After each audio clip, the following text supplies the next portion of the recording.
Okay, guys, this is discussion 2 for week 3. We are going to talk about some really important information about time management. So we all kind of struggle. I know I've struggled with time management myself sometimes, especially with life situations and work and all that good stuff. So it's always good to kind of know some tricks and tips on how to get yourself back on track and have a best practices for your time management. So in the discussion, you will see, and I'm going to stop sharing here. I'll share the discussion screen here. There we go. You will see in here is a nice little visual of a step-by-step tips on how to keep on track. So it talks about develop a system, schedule your time, reduce distractions, break large tasks into manageable pieces, track your time, and reward yourself for completing the task. These are all great tips on getting yourself on track. I know the reduce distractions, well, schedule your time is good too. Reduce distractions is super important, especially when you're working at home. It's just one of the things that when you're at home and you're doing schoolwork, because I've been there, I've been an online student myself, there's so much going on, especially when you have a family. You really have to keep in your mind that you have to say, okay, everybody, I need a break. I need to go into this room, shut the door, and I need to work on this for an hour and really schedule that time. That's really super important.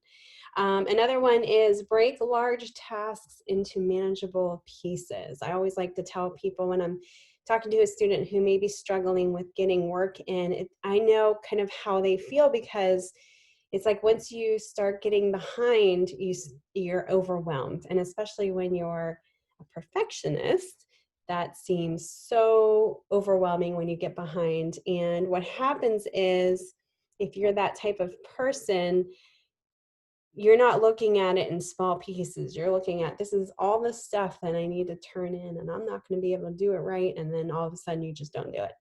So what I like to say is, have little goals every day. I have a lot of stuff that I don't get done during the day that I need to, but I do have a task list of things that are most important to get done first. And then I try to go down my little list of goals during the time of the day. And then by the end of the day, I may have gotten 80–85% of that done. That's a good thing, because then the next day I get a good sleep and then a good refreshed day the next day, and I can go back at it. And sometimes I'll get ahead of myself because I'm doing, maybe more at that point. So smaller goals during your week will help you feel even less stress, less overwhelmed, and will allow you to focus on one thing at a time so that you can, get everything done at the end of the week, by the end of the week, hopefully. And reward yourself, take those breaks. Like I said, go to sleep. Don't stay up till 3 o'clock in the morning. Decide this is where I'm going to end it. I'm going to get a good night's sleep. Next day I'll return to it. So, that's important. In your prompt for this discussion, it talks about that you're imagining yourself that you met a new student while attending a design club, and she tells you she is having trouble meeting school project deadlines and wants to know if you have any secrets about how you complete projects on time. So consider some time management skills that have helped you with your job and school. Think about the methods you've developed and maintained to help you achieve your goals in an efficient manner. What do you consider to be a time management strategy that every student should follow, and what is the best way to develop that skill? So maybe there's something that you can kind of share with all of us in the discussions of what you do that helps you, manage your time during the week, and you can provide that in your discussion in your own words. As far as time management tips for graphic designers, I wanted to share with you an article on this one website called Milo, and this is just a really interesting insight to time management tips for designers, because as students you have to learn this skill. so that when you're a designer, you're going to stick to that same plan in terms of keeping those best practices so that you're as an efficient designer as well as you can be. So in this article, it just talks about planning out each day's activity and stick to the plan.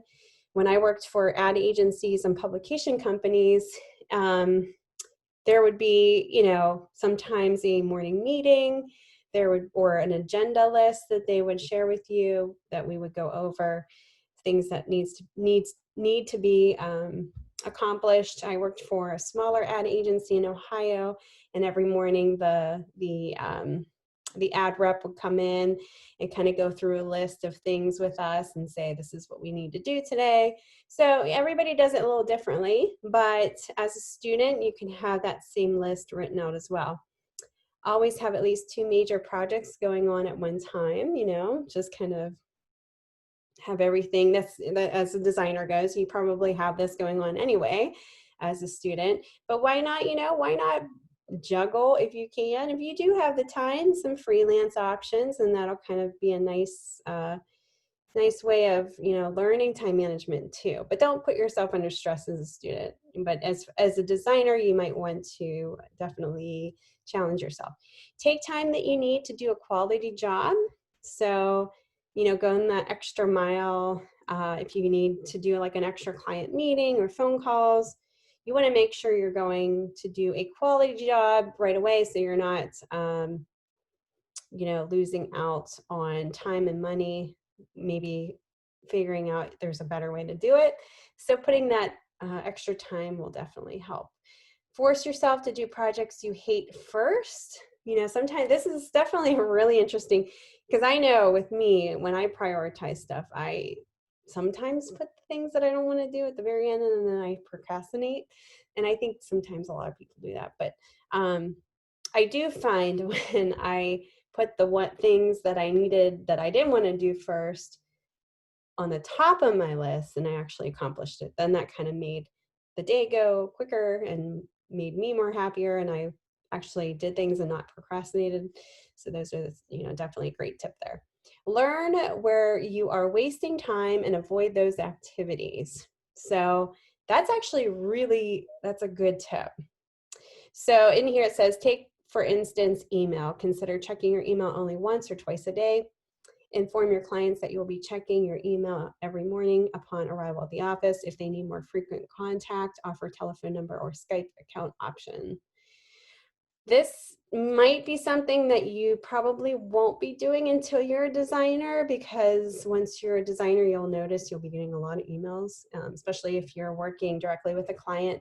Some clients do like to just overwhelmingly email you, and you just kind of have to filter things and just, come back to it. So break down large projects into smaller, manageable projects.